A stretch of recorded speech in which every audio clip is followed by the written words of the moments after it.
Hey everybody, welcome to Cold Front Kitchen. My name's Hunter Graham. I'm a lifetime hunter and angler, and I'm here to show my findings and some advice as it relates to the preparation of wild game meat and wild fish. So a little bit of background about myself. I'm not a trained chef, never worked in a kitchen before, just a regular guy, so you don't need any special skill or training to do anything I'm gonna make.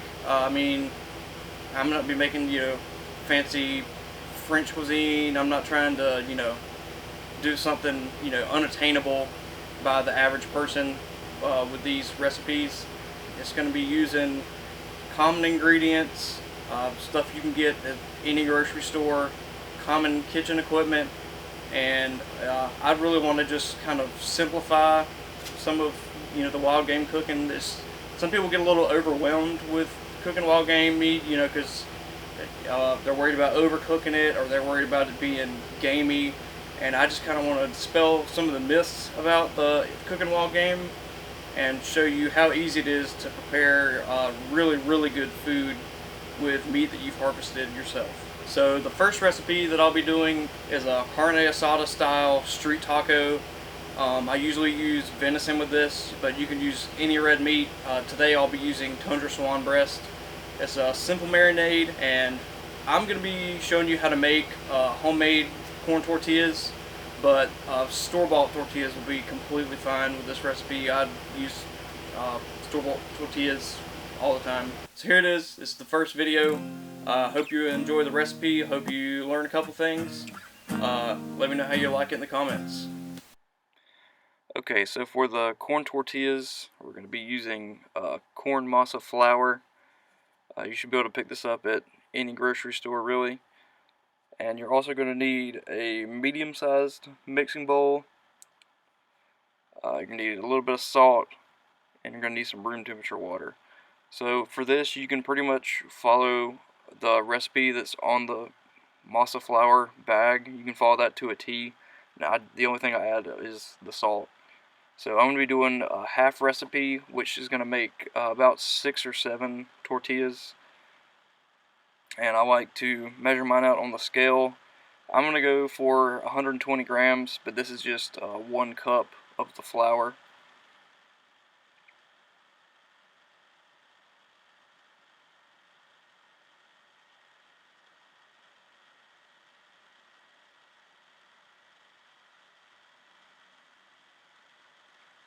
Okay, so once you've got that measured out, what you want to do is you're going to add, just a pinch of salt.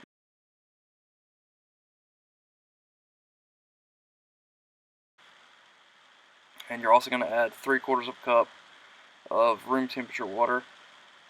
And all you really want to do is just start to combine this until it sticks together and it's not sticking to the sides of the bowl or your hands.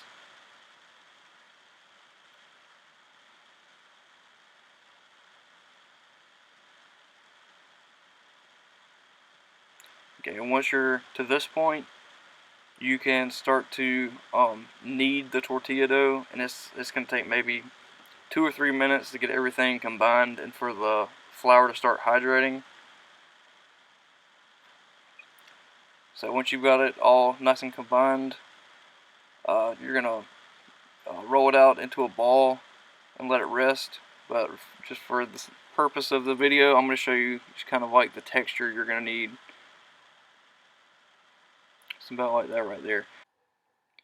Okay, so depending on whether you want to use this right away, or if you're going to make this a little bit ahead of time, you can either let it sit under plastic wrap out on the counter for 10 minutes, or put plastic wrap over it and put it in the fridge for 30 minutes to an hour before you're ready to go ahead and cook those.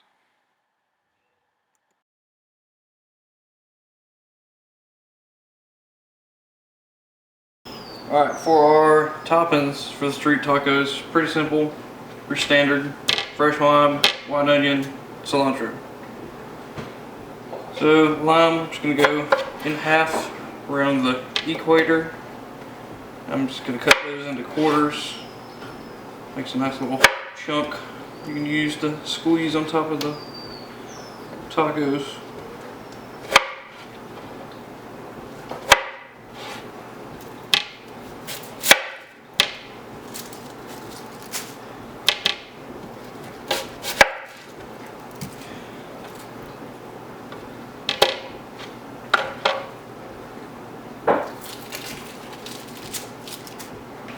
For the white onion, you're going to want to dice it. So about 1/4 inch pieces.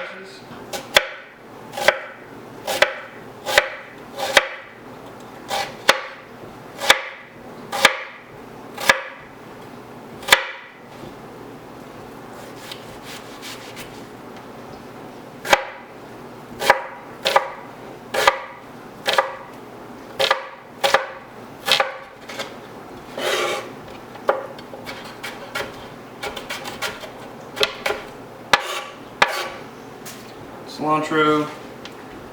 What I do, I take this back, little stemmy portion, toss it. I'll take kind of the ends, roll it up a little bit, and just kind of coarsely chop that. If you want it a little less leafy, run over it a couple more times. Probably wouldn't hurt.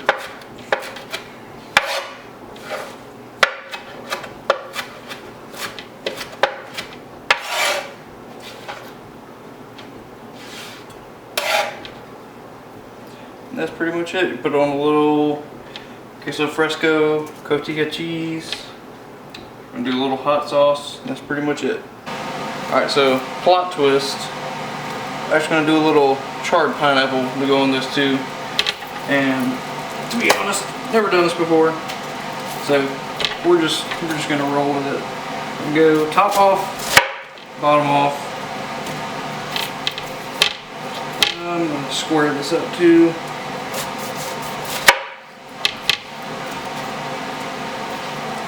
And we're just gonna go around the side, get the rind off, kind of like that.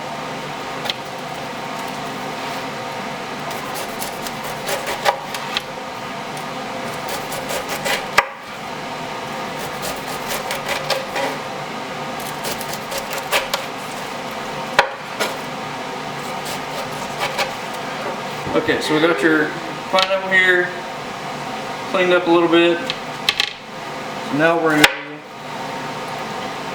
just gonna kind of cut around the center and make kind of some pineapple steaks, if you will.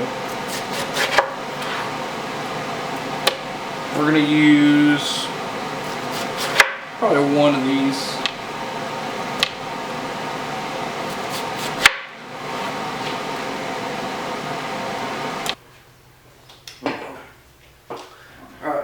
Tortilla rested. So gotta roll this out, little balls. Usually makes 6 or 7 if you do half the recipe. And we're gonna put it in the tortilla press, flatten them out, put it in the skillet, dry skillet, medium high, and then they're gonna go onto a plate under a dish towel, which is not just like a recommended thing. This is part of the cooking process. The tortillas themselves will steam under the dish towel after they've been in the skillet. So, necessary step. Alrighty. Tortillas rolled out. Golf ball size pieces. Into tortilla press, lined with Ziploc bag.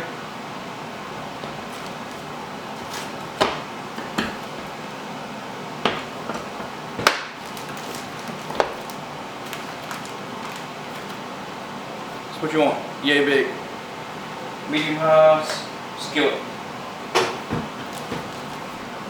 Again, going with the recipe, 30 seconds, flip, 2 minutes total. So 30 seconds, flip, 30 seconds, flip, 30 seconds, flip. Lather, rinse, repeat. Here you go, 2 minutes. A little bit of color, nice and hot. Real magic happens under the towel. Just repeat that for all your tortillas, and that's pretty much it. Hot tip: when you get done with your tortillas, take them, flip them over, because the first ones you've done have been steaming the longest.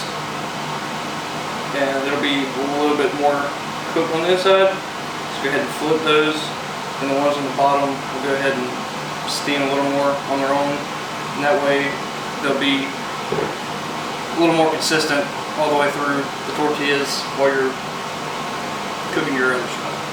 Alright, so I have one of those pieces of pineapple, and I just kind of split it down the middle, make them a little thinner. And it's seasoned it with a little bit of Tajin. It's like it's kind of like chili pepper, lime. It's kind of a acidic, spicy seasoning.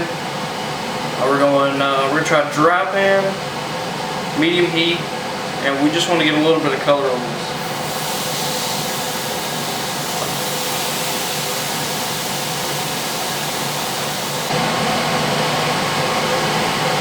So these are ready to flip. Get a little char, a little caramelization, just add a little bit more flavor. I typically don't do the pineapple. I'm just kind of adding this in today for a little extra razzle dazzle. Alright, pineapple's done, so we're gonna dice this up, maybe a little bit larger than the onion, so we're gonna go long ways first.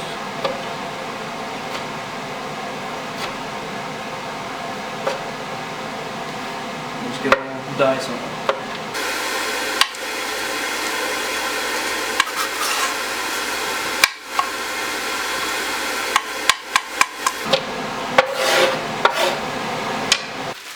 So we've got our swan breast here and the marinade.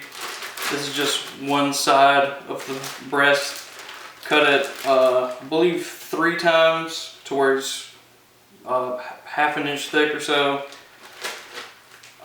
It's in the marinade. That's canola, white vinegar, orange juice, lime juice, cilantro, garlic, salt, pepper, chili powder. I believe that's it. And I'll put the amounts for that marinade into the description.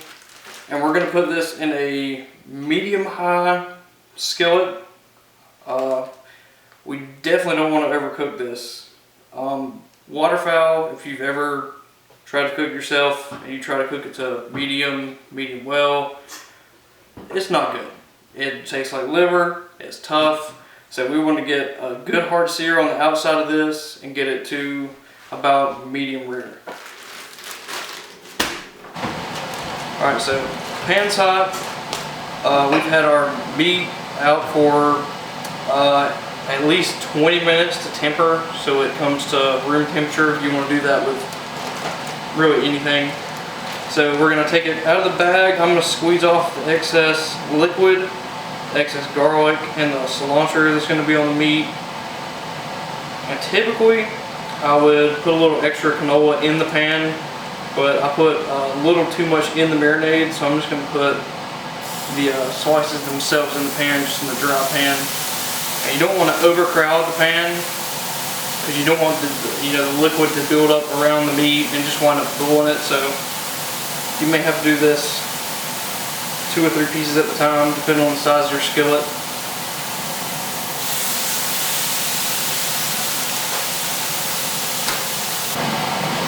Okay, so these pieces are here, ready to flip. Get char on the outside. It's maybe 2.5 minutes for that. And now typically I'll do this with venison. This is the venison recipe I use. So it's going to vary depending on what kind of meat you use. But you just want to get a char on the outside, so not too soft. We get a char on the other side, and then you want to take it off, put it on the cutting board, and let it rest for at least 5 minutes before you start cutting it. Okay, so these pieces are here, ready to come off. They've got some good color on both sides. Again, they're still medium rare. So we're going to take these off, put them on the cutting board, let them rest, and we're going to do the other slices of meat. Alright, so meat's rested. We're going to slice some of this up and we're going to plate a taco. So what you want to do is you want to find the grain, if you can see that. But you want to go against the grain. You can cut in about 1/4 inch wide strips.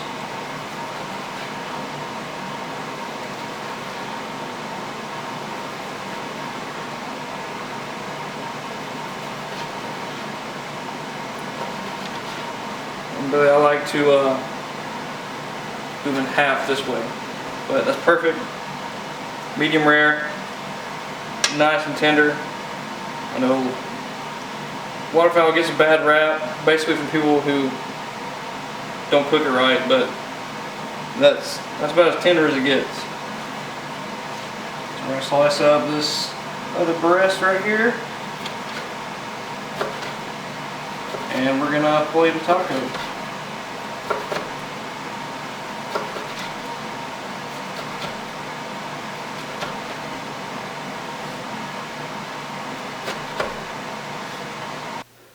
Alright, so take one of our nice, fresh, homemade tortillas, or store-bought, warmed up, whatever you like. If you don't want to go through all that trouble, we're going to take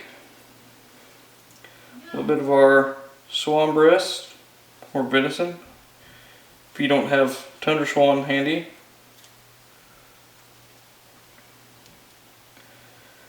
We're going to go a little cilantro,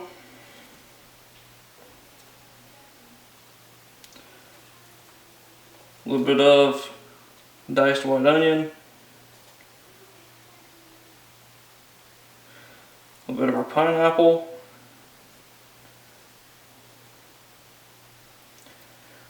a little bit of our nice crumbly cotija cheese or queso fresco if you don't want something as kind of sharp as cotija, which is kind of like similar to a Parmesan. We're going to take a little, what I like here is a little avocado salsa.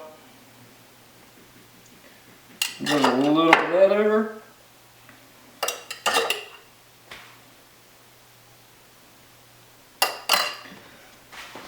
A little red taqueria style hot sauce. A little extra heat. And a little fresh lime wedge. And that right there is a pretty darn good wild game taco. Not too bad right there if I do say myself. Okay, so hope you enjoyed the first video. This is one of my absolute favorite recipes. Hopefully y'all give it a shot. If you liked it, if you didn't like it, you know, leave me a comment, let me know either way.